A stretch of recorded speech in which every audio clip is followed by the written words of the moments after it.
찬바람이 불기 시작하면서 높고 푸른 하늘이 펼쳐지고 있습니다. 가을 하늘의 아름다운 자태를 보고 있노라면 자연의 이대함을 느낍니다. 참 아름답다, 멋있다, 놀랍다, 감탄이 절로 나옵니다. 최근에 코로나19로 인하여 많은 이들이 도심보다는 숨을 쉬는 자연으로 나들이 하는 인파가 늘었습니다. 도심에서 느낄 수 없는 자연스러움과 평안함을 느낄 수 있기 때문입니다. 도심에서 느낄 수 없는 그 자연스러움, 그 평안함이 우리로 하여금 숨을 쉬게 하지요. 자연은 인간이 만든 건축물과는 다른 공감대를 우리에게 선물합니다. 자연은 웅장하면서도 질서를 파괴하지 않으며 공존하는 능력이 있습니다. 산에서 흐르는 물은 계곡이 되고 시내가 되며 강을 이룹니다. 시간이 쌓여 아름다운 자태를 드러냅니다. 누군가를 억압하지 않으면서도 사람의 마음을 감싸며 빼앗는 능력이 있습니다. 이러한 자연과 더불어 때로는 맞서 끊임없는 발전을 도모하는 인간의 건축의 역사가 있습니다. 자연 속에서 살아남기 위해 집을 지었고 더 풍요로운 삶을 누리기 위해 안전한 가옥과 성읍, 도시를 만들었습니다. 지금도 우리 인간은 계속해서 자신을 지키기 위해 그리고 더 많은 것들을 이뤄내기 위해 또 취하기 위하여서 애쓰고 있습니다. 예전보다 더욱 기술이 발달하여 초고층 빌딩들이 도심 속에서 멋진 자태를 드러내고 있습니다. 초고층 빌딩들을 보면서 인간의 기술과 지혜에 매우 감탄할 때가 많습니다. 그러면서도 한편으로는 불안감을 감출 수가 없습니다. 저 건물은 과연 안전할까? 이러한 불안감을 느끼는 것은 인간의 역사 속에 있었던 슬픈 사건들 때문일 것입니다. 삼풍백화점과 성수대교, 9.11 쌍둥이 빌딩, 이외에도 수많은 인재와 자연 앞에 무릎을 꿇었던 인간의 역사가 있습니다. 인간이 쌓은 초고층 빌딩을 보면서 경이로운 감탄과 더불어 불안감을 느끼는 것은 인간의 탐욕이 부르는 공포, 그 공포 때문일 것입니다. 이처럼 인간이 만든 건축물을 보면서 감탄과 함께 불안감을 느끼는 것은 자연이 주는 것과는 매우 다르지요. 자연에는 평안함이 있습니다. 물론 자연에도 재해가 있습니다. 그러나 그것으로 인해 자연을 재생하는 힘으로 작용하지요. 마치 바람이 불면 미세먼지가 사라지는 것과 같습니다. 태풍이 일어나면 바다 깊은 속에 산소가 공급되는 것과 같습니다. 우리는 자연을 보면서 인간이 만든 건축들과 왜 다른 느낌을 받는 것일까요? 왜 다른 마음이 우리 안에 일어나는 것일까요? 그것은 보이지 않는 힘이 그 안에 작용하기 때문입니다.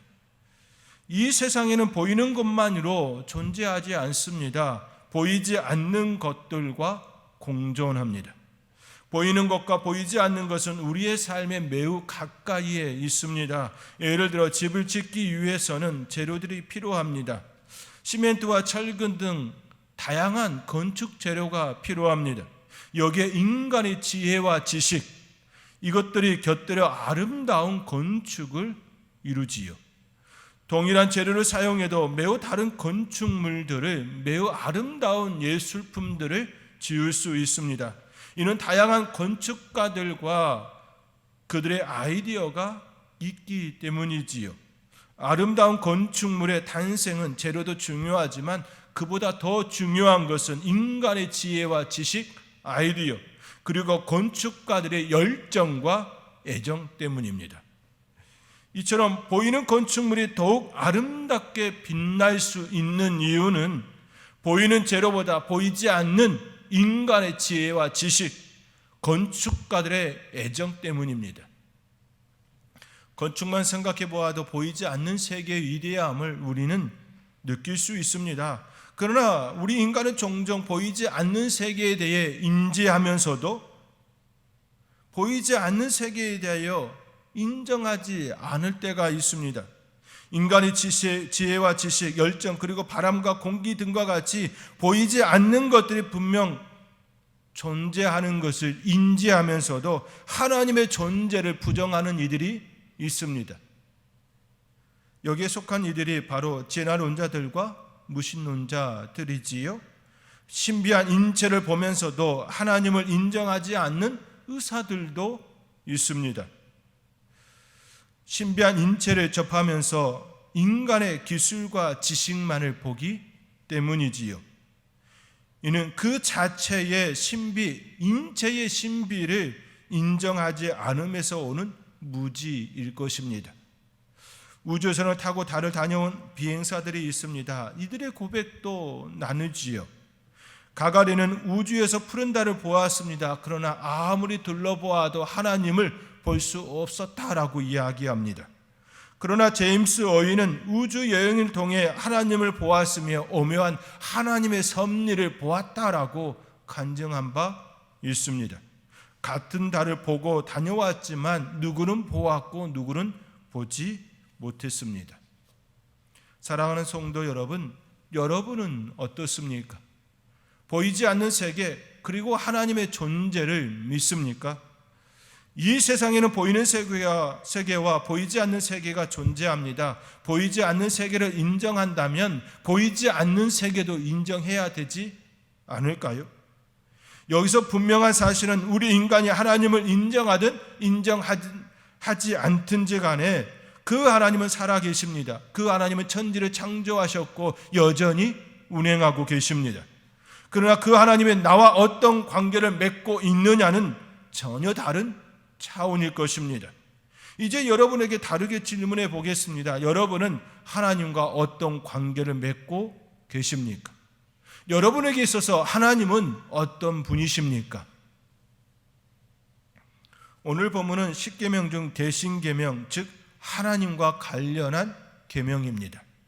그런데 대신계명에 대함에 있어서 먼저 깊이 생각하고 접근해야 할 것이 있습니다. 그것은 바로 하나님과 나와의 관계입니다.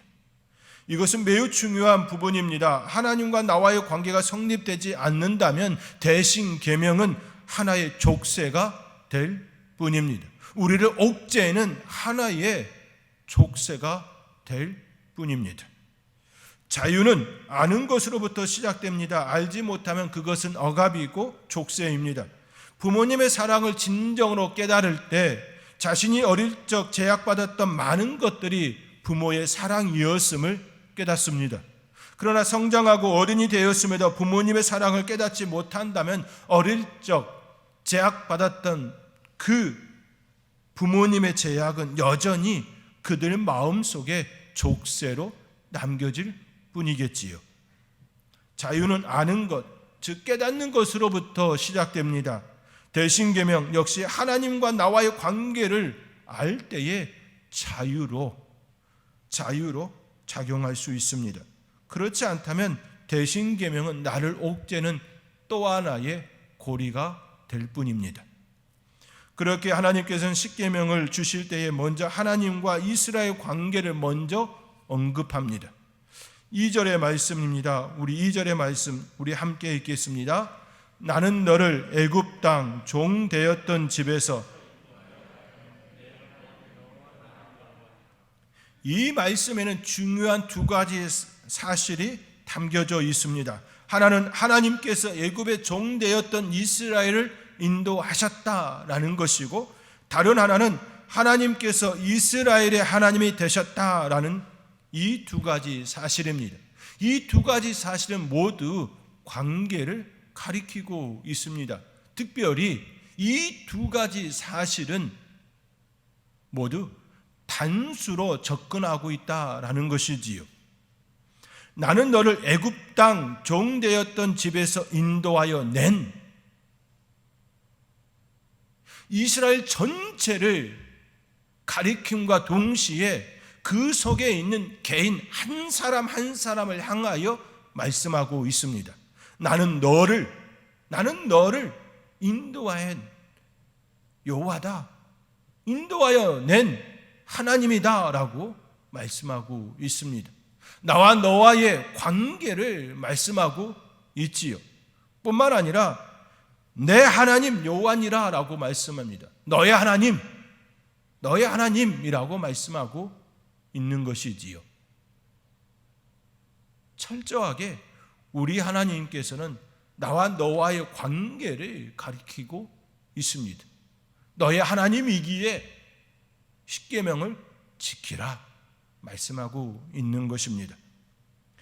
이는 우리의 삶에서도 매우 중요한 부분입니다. 내 주위에 있는 이들이 하나님이 있다 없다 말하는 것이 중요한 것이 아니라 나에게 하나님은 어떤 분인가, 그분이 나에게 어떤 분인가, 이것이 더 중요합니다. 이는 마치 자녀가 부모를 향하여 엄마 아빠라고 부르는 것과 같습니다. 자녀가 자기 부모를 향하여 아저씨, 아줌마라고 부른다면 얼마나 슬픈 일이겠습니까? 먼저 나와 하나님과의 관계가 먼저입니다. 이것이 하나님께서 이스라엘 자손들에게 십계명을 주실 때 먼저 하나님과 이스라엘의 관계를 언급한 이유입니다. 이는 지난주에 안식일 계명을 살펴본 바와 같습니다. 우리가 주의 날을 기억하여 지키는 이유는 하나님께서 우리의 창조주가 되시기 때문입니다. 예수 그리스도께서 우리를 위하여 생명을 내어주시고 우리를 구원하여 주셨기 때문입니다.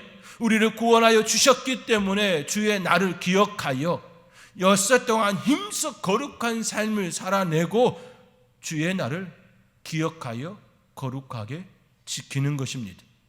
하나님께서 우리의 창조주가 되시고 구원주가 되시기 때문에 우리는 그 날을 기억하며 지키는 것입니다. 먼저 관계인 것이지요. 만약 하나님과 우리 사이의 관계가 없다면 굳이 그렇게 살 필요가 있겠습니까? 그렇게 살 이유가 없습니다.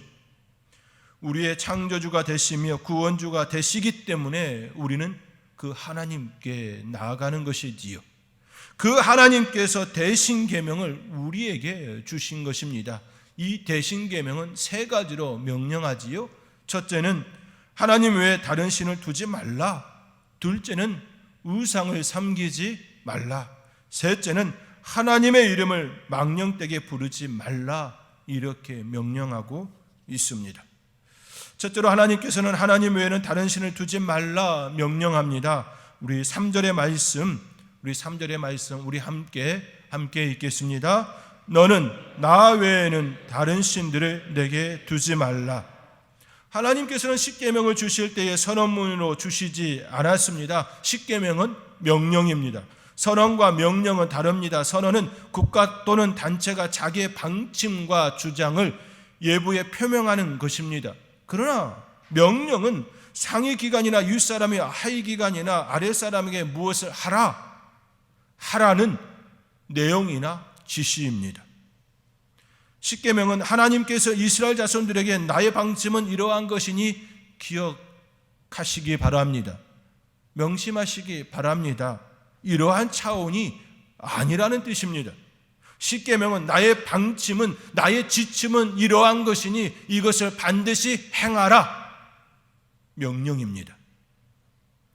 특히 제1계명은 마치 남편과 아내가 서로에게 맹세하는 결혼 서약과 같습니다. 일편단심으로 당신만을 사랑하겠습니다. 검은 머리가 팥불이 되기까지 오직 당신만 바라보며 당신을 의지하며 살겠습니다 라고 서약하는 것과 같습니다. 이는 절대적인 충성과 사랑의 서약입니다. 남녀가 부부로 살겠다고 서로를 향해 결단하는 서약은 결코 장난이 아니지요. 이는 신성한 고백이고 마음을 드리는 고백입니다. 사도 바울도 부부에 대하여 다음과 같이 명령하지요. 에베소서 5장 22절과 25절의 말씀입니다. 우리 스크린을 통하여 함께 읽겠습니다. 아내들이여 자기 남편에게 복종하기를 주께 하듯 하라. 남편들아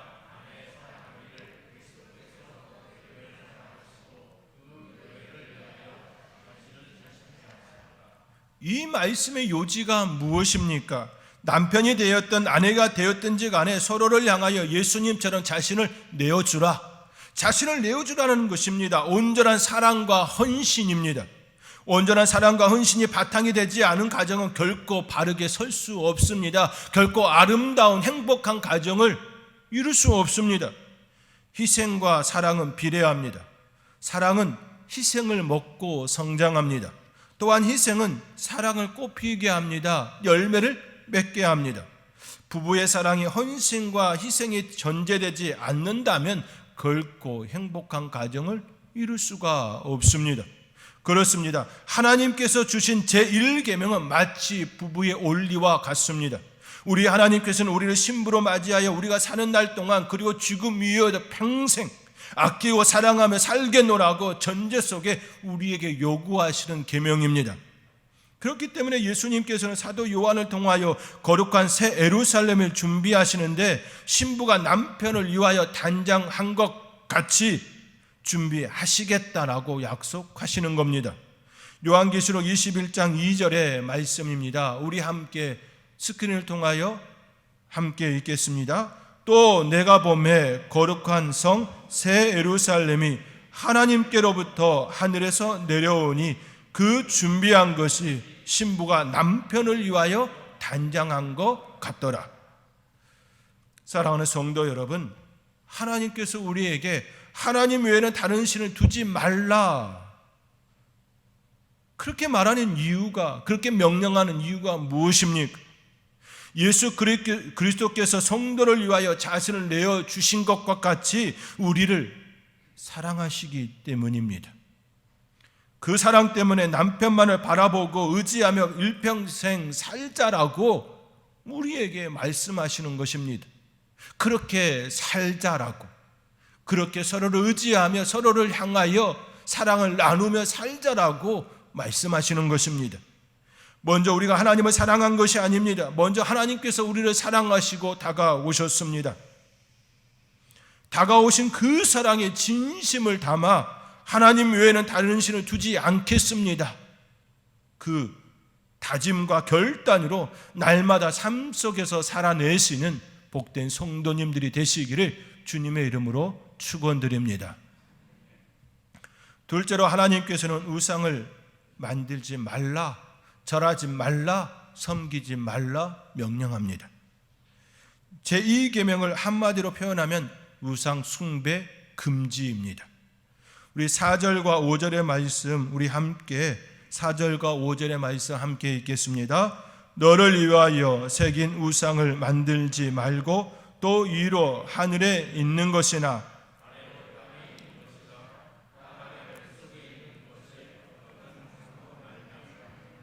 그것들에게 절하지 말며 그것들을 섬기지 말라. 나 내 하나님 여호와는 질투하는 하나님인즉 나를 미워하는 자의 죄를 갚되 아버지로부터 아들에게로 3, 4대까지 이르게 하거니와. 우상 숭배 금지를 세 가지로 접근합니다. 하나는 우상을 만들지 말라, 두 번째는 그것들에게 절하지 말라, 마지막으로 그것들을 섬기지 말라라고 명령합니다. 우상을 만들지 말라는 것은 돌이나 나무, 구리와 같이 이 땅에 있는 물질로 새기거나 조각하거나 붓거나 어떤 형태가 되었든지 만들지 말라라는 의미입니다. 하나님은 초월적인 존재입니다. 초월적인 존재를 이 땅에 있는 것들로 만들 수 있을까요? 형상화시킬 수 있을까요? 결코 그럴 수 없습니다. 다만 우리 인간은 땅을 밟고 사는 존재이기에 손에 잡히는 것을 좋아하지요, 보이는 것을 좋아합니다. 그리하여 이미지나 형상을 만들기도 합니다. 십자가도 이런 의미를 담습니다. 다만 이러한 것들은 의미 부여나 상징성으로 끝나야 합니다. 십자가, 그 형상을 통하여 어떤 효력이 있다고 또 신비한 능력이 있다라고 여겨서는 결코 안 되는 것입니다. 십자가를 보면서 예수 그리스도께서 저 십자가에 나를 위하여 죽으셨다라고 하는 의미 부여, 상징성만을 담은 그 그것이어야 하는 겁니다.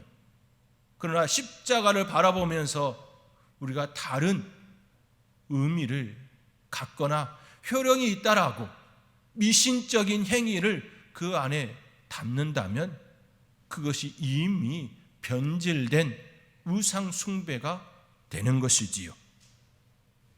결코 예배당에 십자가를 세우는 것, 우리가 반드시 기억해야 하는 것은 이것입니다.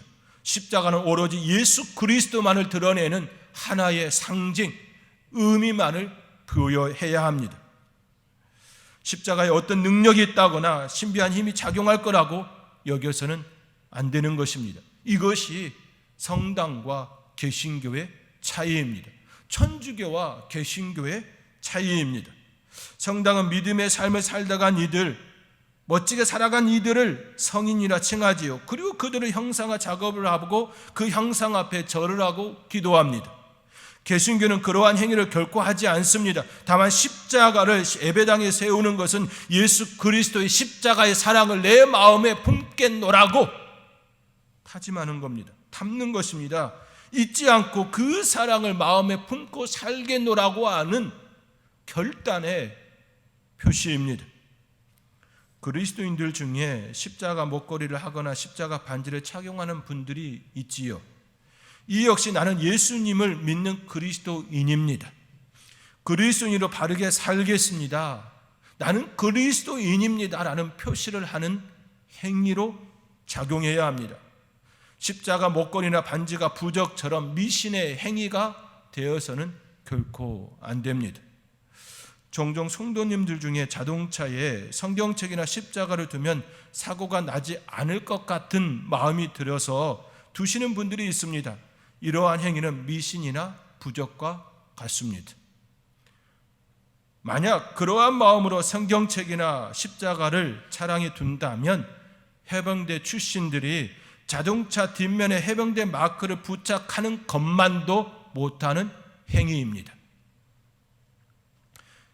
해병대 마크를 부착하는 이유는 대체적으로 해병대 출신이라는 자긍심 때문이지요.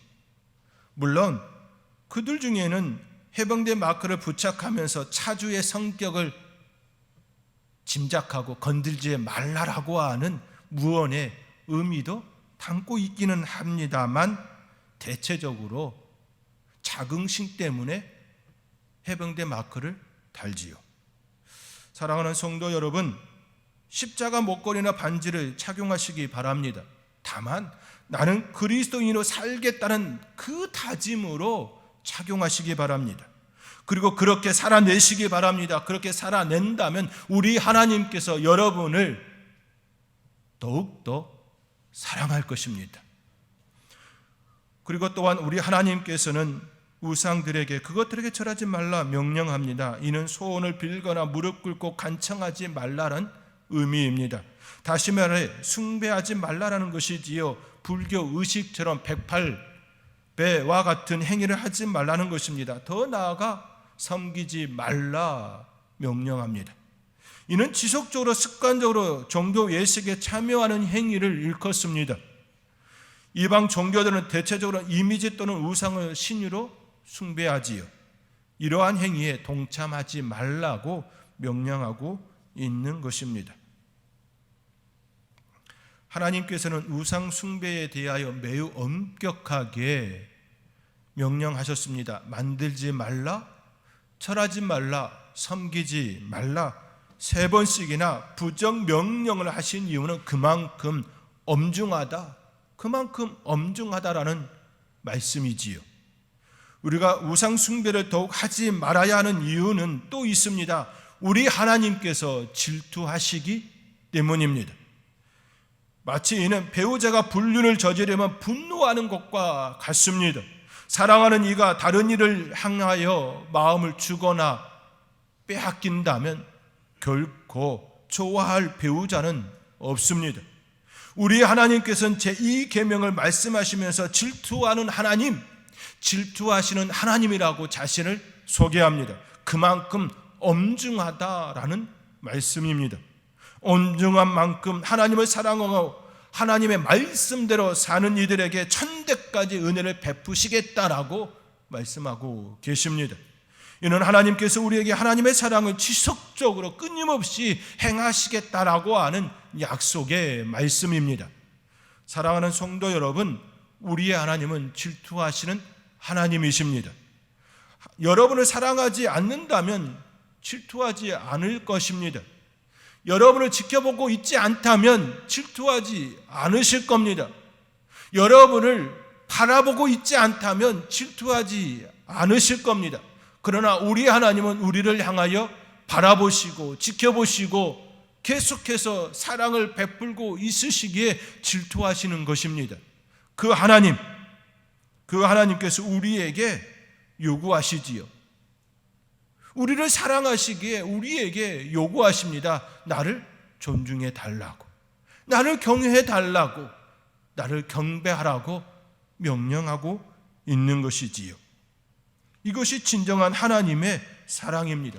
그렇기에 하나님의 질투와 은혜는 분리할 수가 없습니다. 질투하시는 하나님은 우리에게 은혜 베풀기를 원하고 계십니다. 그 은혜를 입으시는 복된 성도님들이 되시기를 주님의 이름으로 축원드립니다. 셋째로 하나님께서는 하나님의 이름을 망령되게 부르지 말라라고 명령합니다. 7절의 말씀입니다. 우리 함께 7절의 말씀을 읽겠습니다. 너는 내 하나님 여호와의 이름을 망령되게 부르지 말라. 여호와는 그의 이름을 망령되게 부르는 자를 죄 없다 하지 아니하리라. 하나님께서는 자신의 이름이 망령되게 부르지 말라 명령하고 있습니다. 이는 인격 모독과 관련합니다. 마치 하나님의 이름을 빙자한 거짓 예언이나 점을 치지 말라는 것이지요. 이는 기도하는 이들이 늘 명심해야 합니다. 기도하는 분들 중에 하나님의 이름으로 자신의 뜻을 비추는 이들이 있습니다. 결코 하나님께서는 이러한 일을 용납하시 않겠다라는 말씀입니다. 우리의 하나님은 이용의 대상이 아니라 경배의 대상입니다. 우리의 하나님은 이용의 대상이 아니라 경외의 대상입니다. 우리의 하나님은 이용의 대상이 아니라 존경받아야 될 분이십니다. 이 사실을 기억하며 살아야 하겠습니다. 이제 말씀을 정리하겠습니다. 하나님께서는 우리에게 명령합니다. 다른 신을 두지 말라. 우상을 섬기지 말라. 하나님의 이름을 망령되게 부르지 말라. 이 명령들은 결국 하나님께서 우리에게 존중받기를 원하신다는 말씀입니다. 그러할 때 우리에게 천대까지 은혜를 베풀어 주시겠다라고 약속하여 주셨습니다. 사랑하는 성도 여러분, 이 한 가지만은 꼭 기억하시기 바랍니다. 우리의 하나님은 질투하시는 하나님이십니다. 그 하나님께서 질투가 아닌 은혜를 베풀기를 원하십니다. 날마다 하나님을 경외함으로 하나님의 은혜를 입는 복된 성도님들이 되시기를 주님의 이름으로 축원드립니다. 아멘. 기도하겠습니다. 사랑의 하나님, 우리를 너무나도 사랑하시는 하나님이시기에 질투하시며 우리를 향하여 경외하라고, 경배하라고 요구하시는 우리 하나님의 모습을 바라보며 그렇게 살겠습니다. 경외하며 살겠습니다. 온전히 하나님만을 바라보며 살겠습니다. 마치 부부와 같은 하나님을 향한 삶의 모습이 있기를 고백합니다. 하나님, 그렇게 살아낼 수 있도록 우리에게 은혜를 또한 허락하여 주시옵소서. 이 모든 것 감사하옵고 예수님의 이름으로 기도하옵나이다. 아멘.